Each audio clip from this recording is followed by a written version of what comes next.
नमस्कार. तुम्हाला वाटतं का की तुम्ही तुटलात? मग ही छोटी कथा तुमचा विचार बदलून टाकेल. कथेचे नाव आहे तुटलेली पेन्सिल. एका शाळेत एक मुलगा नेहमी सुंदर खूप लिहायचा. त्याची पेन्सिल त्याला खूप आवडायची. एके दिवशी त्याची आवडती पेन्सिल तुटली. तो खूप दुःखी झाला आणि म्हणाला, आता मी काहीच करू शकत नाही. तेव्हा त्याचे शिक्षक हसले आणि त्यांनी ती तुटलेली पेन्सिल उचलली, थोडी टोकली आणि पुन्हा त्याला दिली. मुलगा आश्चर्याने म्हणतो, सर, ही तर तुटली आहे, आता काय उपयोग? शिक्षक म्हणाले, पेन्सिल तुटली आहे, पण तिचं लिहिणं थांबलं का? मुलगा शांत म्हणाला, त्या दिवशी त्याला कळलं, तुटणं म्हणजे संपणं नाही, ते नव्याने सुरू होण्याची संधी असते.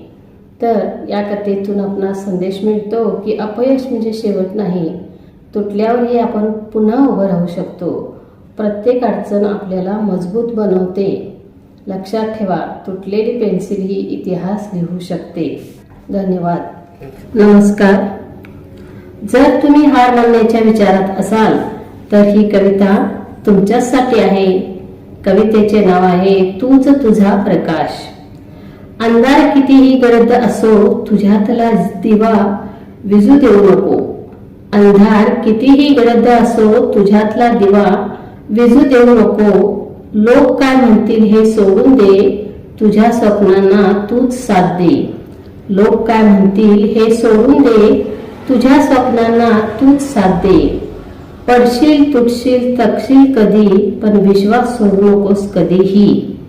पडशील, तुटशील, थकशील कधी, पण विश्वास सोडू नकोस कधीही. कारण तुझ्यातच आहे ती ताकद, जी जग बदलू शकते एक दिवस.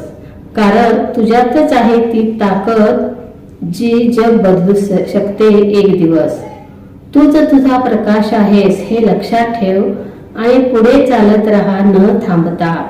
तूच तुझा प्रकाश आहेस हे लक्षात ठेव आणि पुढे चालत राहा न थांबता. स्वप्न मोठी ठेवा आणि त्यासाठी लढण्याची हिंमत ही. धन्यवाद.